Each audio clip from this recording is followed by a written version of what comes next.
Now, a mental health charity is trying to get recognition for the special therapy it offers veterans. We'll be talking more about that in a moment. First, though, our defence correspondent Caroline Wyatt has been speaking to a former soldier. For Tom Sawyer and his partner Sue, Tom's service in Northern Ireland and injury during the First Gulf War cast a long shadow. Though he left the army almost 30 years ago, his experiences haunted him. Because of what I see in Northern Ireland, which is now 28 years ago, I've kept it, subdued.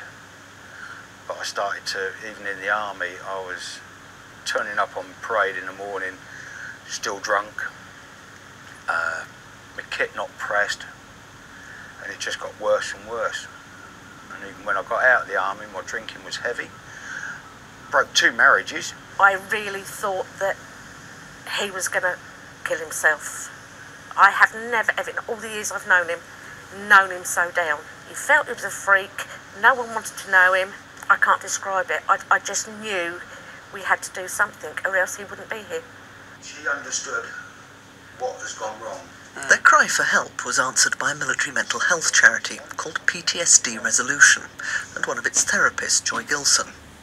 Tom has had 5 sessions with her to help take away the trauma associated with his memories.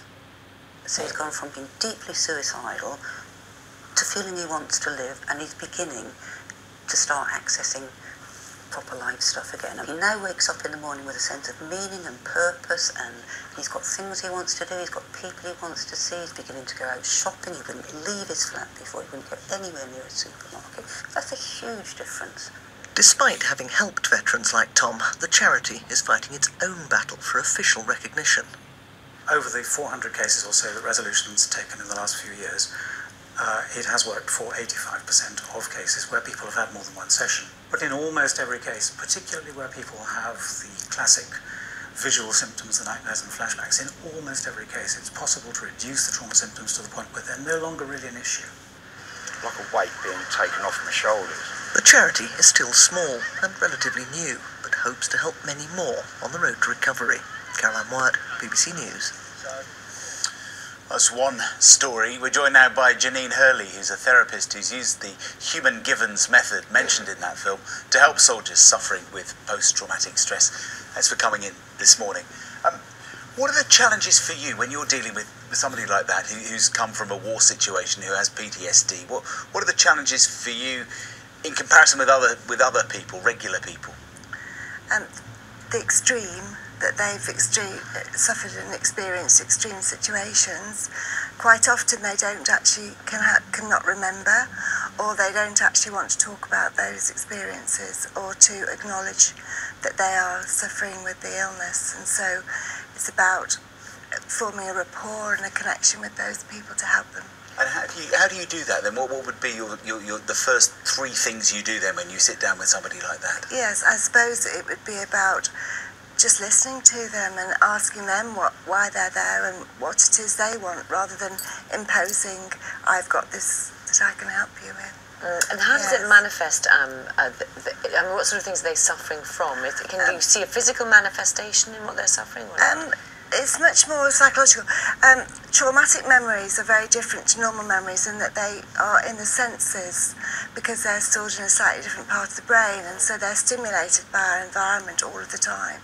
And so the people tend to be anxious, on alert, almost on guard all of the time, very detached from other people, unable to feel a connection with other people. And so the symptoms are quite extreme, very high levels of agitation.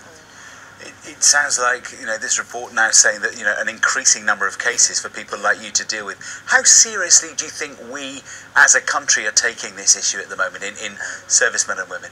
I don't think it's acknowledged. I think that warfare has become much more sophisticated in terms of technology and in terms of brutality in lots of ways of what the weaponry and so on does.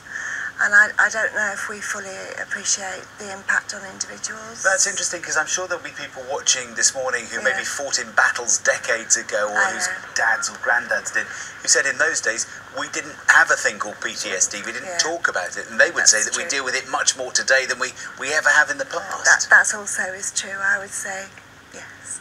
I mean, PTSD is about witnessing an event that is life-threatening and the intense horror or helplessness that you feel. And so that is the same in any situation, isn't it? I suppose but maybe there's more knowledge now, isn't there? More reporting.